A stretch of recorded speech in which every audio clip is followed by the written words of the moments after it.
the more people ask me, the more confused I get. I just know what it is when I see it. But I think it's when you have a rainbow, rain, sunshine, all of those things happening at the same time as a monkey's wedding. It's just a beautiful quality of light. And I called the album that because I wanted to avail myself to all the moods, and I wanted to be free to write in any mood that I wanted to, you know. So yeah, that's what a monkey's wedding is. So yeah, I always think of myself as a city person, somebody who grew up loving the city, but there's always space around you in the city. Not a single penny to speak of. Yeah, so this one song that I wrote, Teenager, was about us. When we used to drive out to like Lake Chivero, we used to drive out to the lake, and they used to have like a DJ playing out there, and we'd just sit by the river and drink and hang out. There's a lot of places where they play live music, where we used to go and listen to music. And one of the great things about being here is the appreciation that we have of integrating our own traditional music with other types of music that we always heard. I think culturally it's quite a rich and unique landscape because the music just sounds like Zimbabwean music. Broken down cars, slow dancing strangers in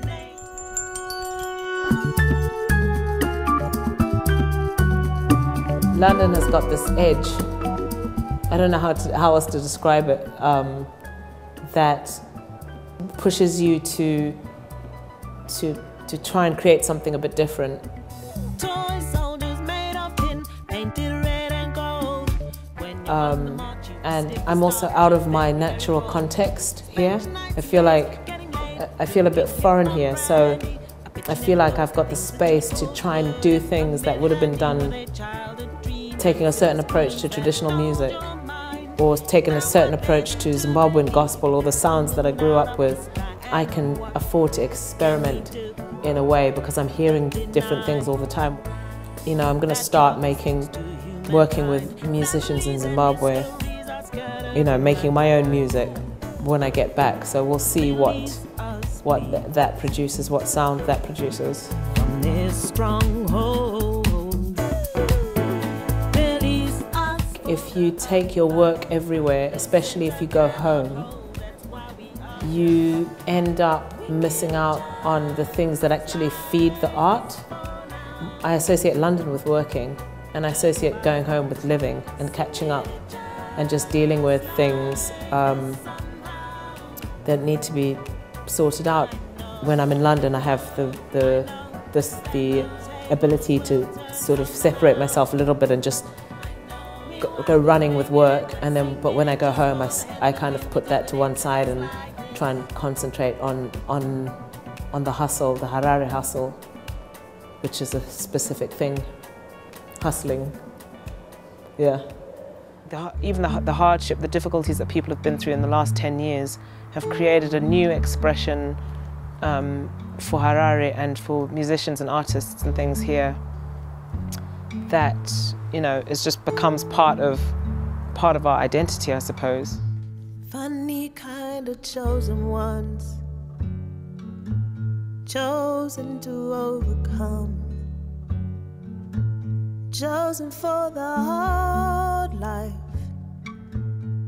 You know, my grandmother worked so hard, and you know, life is just life. It rolls on, life rolls on.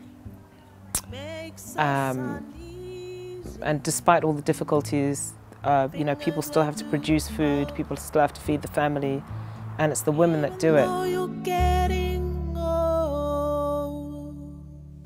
I think they're quite different in some ways. They're quite, like, my dad is quite easy to engage academically, and so he's always inspired us to think about things, to think independently, to question things that other people might take for granted, especially as a woman, like, out in the world trying to do my thing in my own right. The older you get, the more you appreciate how difficult it is just to kind of hold things together.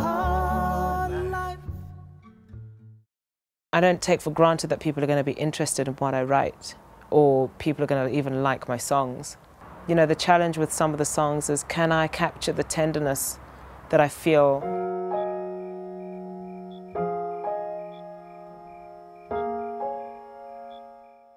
Things aren't that easy, so, you know, why not sing about it?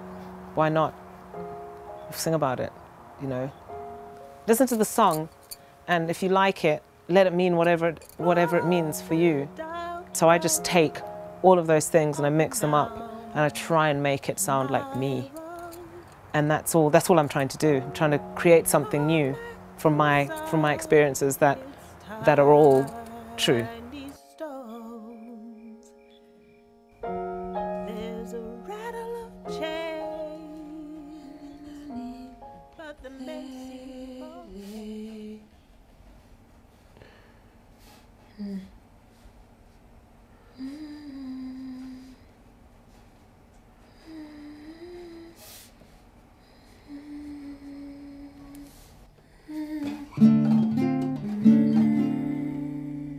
The intention at the beginning is very subtle. It's like you're trying to capture something very subtle and make it into something concrete. If you're not sure, just be careful what it is. I love the storytelling traditions.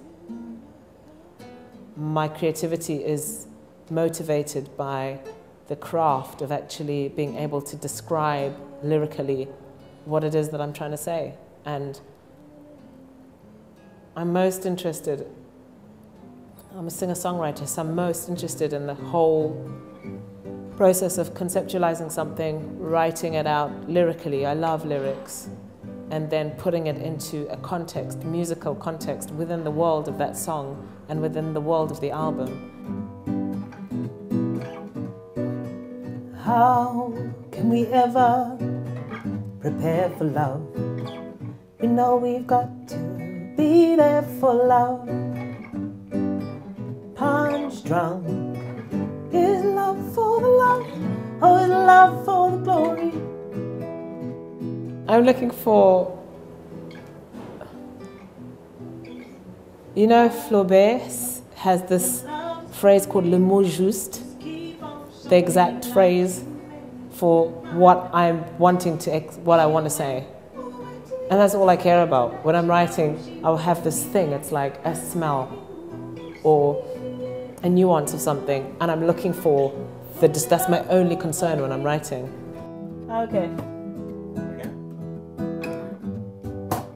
Oh, just one look from you and I know everything I need to know.